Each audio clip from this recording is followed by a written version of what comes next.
How was practice today? It was good. It was different. I mean, it was, fan day, so we wanted to try to accomplish a couple things. Just make it hard on the guys, make them try to focus. You get people around, there's distractions. And so what you want to do, you get that opportunity to do it, you want to test them a little bit. And so we did a lot of special teams, substitutions, special situations, anything we could do to make sure they came out here and focused for an hour. And I thought they did a good job. And for the most part, we had a couple of substitution errors we got to get cleaned up. But it was good, and we've been grinding pretty good. So we're going to have a couple of days where we wind down a little bit. We'll meet and lift and stuff early in the morning, give them tomorrow afternoon off, and Monday off, first day of school, and then kind of get after it again on Tuesday, and probably Wednesday, Thursday next week start working on Abilene Christian.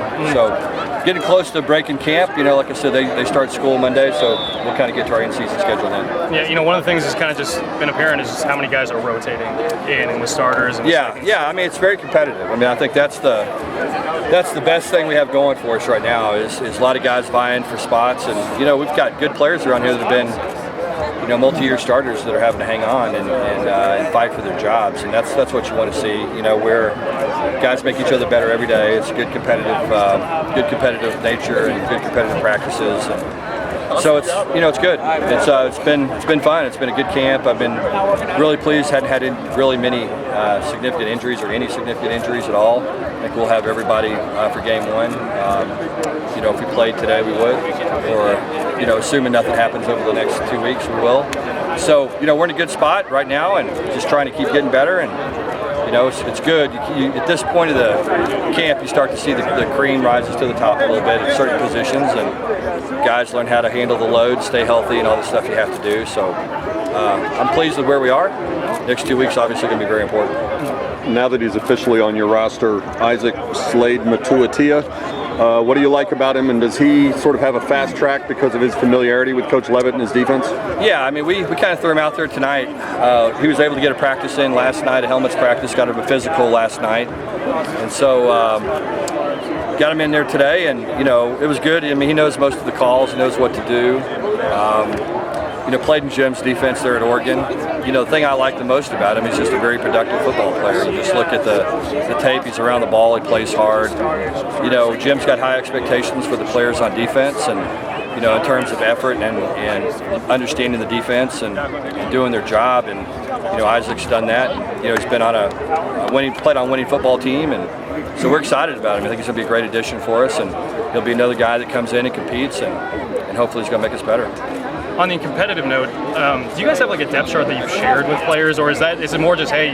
Yeah, not really. I mean, I think those guys know, who's going first, and it changes really day to day. I mean, that's the thing that we talk about all the time. I mean, really our depth chart will be changing really probably up till the Friday before the first game. I just think we're at that point where every single day you better go out and have a good practice, and you better compete. There's going to be somebody breathing down your neck that has a good practice. So I think our guys understand that. I think they understand we're going to play a lot of players, and hopefully those guys are going to be ready. The good thing is the older players we've had, the super seniors, those 12 guys that are back, they played a lot of football, and a lot of guys on our roster have. But as I said earlier, there's some young guys that are showing up consistently, and have had really good fall camp. So it's going to be fun to see who continues to push and work their way up the depth chart, for the next 2 weeks. One of the guys that looks like he's impressing is Jordan Curley. Yeah, today. very much so. Yeah. What can you say about his? Yeah, I mean, you go and you look at fall camp. I mean, I'm not so sure he hasn't been our most consistent receiver. He's just been out there every practice, hasn't missed a day, hadn't missed a rep. He's a very competitive guy. Football's important to him. Really does a good job taking care of himself off the field. Just is a real pro when it comes to his approach and how he takes care of himself and how he shows up to work every day, and I think it's paying dividends for him. So I'm excited to see what he can do. We'll probably move him around a little bit, move him into some of the inside position as well. Let him play some H maybe the next 2 weeks and double train him, just because we think right now he's a really good option and can help us win football games. Any story behind Reggie switching back to 21, his original number here? I don't know. You're going to have to ask him. I remember he told me. I don't remember what it was exactly, but yeah, you probably want to ask him. I'll get it wrong. With 3 quarterbacks competing, do you have any desire to play more than one early on Just to have someone ready in case something happens? Yeah. Next 2 weeks will be important that way. I think that's really when we'll have to make our decision. Probably middle of the week in terms of who's going to get reps, and then it's fluid. The whole thing will be fluid, especially the first 3 or 4 ball games. So we'll kind of see who we think deserves to play and who we can win with, and then start to make some decisions on how it's going to play out. Because we have a million different possibilities of the way it happens and what we do and the decisions we have to make, and there's a lot of things that go into that. So like I said, we'll continue to evaluate and start to prioritize some reps and hopefully get to a good spot. We noticed that Shevin wasn't on the roster anymore.